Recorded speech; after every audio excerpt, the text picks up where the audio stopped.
গত জুলাই মাসের ৬ তারিখে কানাডার সর্বত্র ঈদুল ফিতর উদযাপিত হয়েছে। এক বছর পূর্বে এই তারিখ নির্ধারিত হওয়ায় সকলের পক্ষেই পরিকল্পনা করা সহজতর ছিল। টরন্টোর ইন্টারন্যাশনাল সেন্টারে কানাডার বৃহত্তম ঈদের জামাত অনুষ্ঠিত হয়। স্থানে কানাডার বার্ষিক জলসাও অনুষ্ঠিত হয়। সকাল ১০ ঘটিকায় নামাজ শুরু হয়। মোহতারাম ন্যাশনাল আমির জনাব লাল খান মালেক সাহেব ঈদের নামাজ পরিচালনা করেন এবং খুতবা প্রদান করেন। তিনি ইরাক, বাংলাদেশ এবং সৌদি আরবের জঙ্গি হামলার নিন্দা করেন।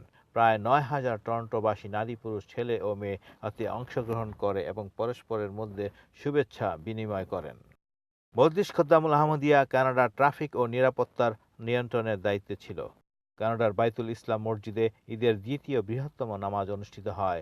মিশনারি ফারহান ইকবাল সাহেব ঈদের নামাজ পড়ান এবং মিশনারি ইনচার্জ কানাডা জনাব মোবারক নজির সাহেব ঈদের খুতবা প্রদান করেন। প্রায় ৫,৫০০ জন এতে অংশগ্রহণ করেন। নামাজের পর তারা পরস্পরের মধ্যে শুভেচ্ছা বিনিময় করেন। ভ্যানকুভারে অবস্থিত বাইতুর রহমান মসজিদে ঈদের নামাজ অনুষ্ঠিত হয়। মিশনারি জনাব খলিল মোবাশ্বের সাহেব নামাজ পরিচালনা করেন ও ঈদের খুতবা প্রদান করেন। প্রায় ৫৫০ জন জামাতের সদস্য এখানে নামাজে অংশগ্রহণ করেন এবং পরবর্তীতে আপ্যায়নেরও ব্যবস্থা করা হয়। স্থানীয় একটি ব্যাংকোয়েট হলে এডমন্টন জামাতের ঈদের নামাজের ব্যবস্থা করা হয়। মিশনারি জনাব নাসির বাট সাহেব নামাজ পড়ান ও খুতবা প্রদান করেন।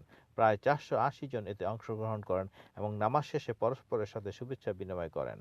বাইতুন নূর মসজিদে ক্যালগেরি জামাতের ঈদের নামাজ অনুষ্ঠিত হয়। মিশনারি সৈয়দ তাহা সাহেব ঈদের নামাজ পরিচালনা করেন।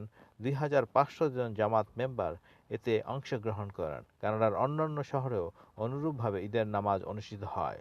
বিশ্বব্যাপী ইসলামের প্রচার এবং শান্তি ও নিরাপত্তার জন্য দোয়া করা হয়। সাইফুল ইসলাম, এমটি ইন্টারন্যাশনাল জামাত নিউজ, টরন্টো, কানাডা।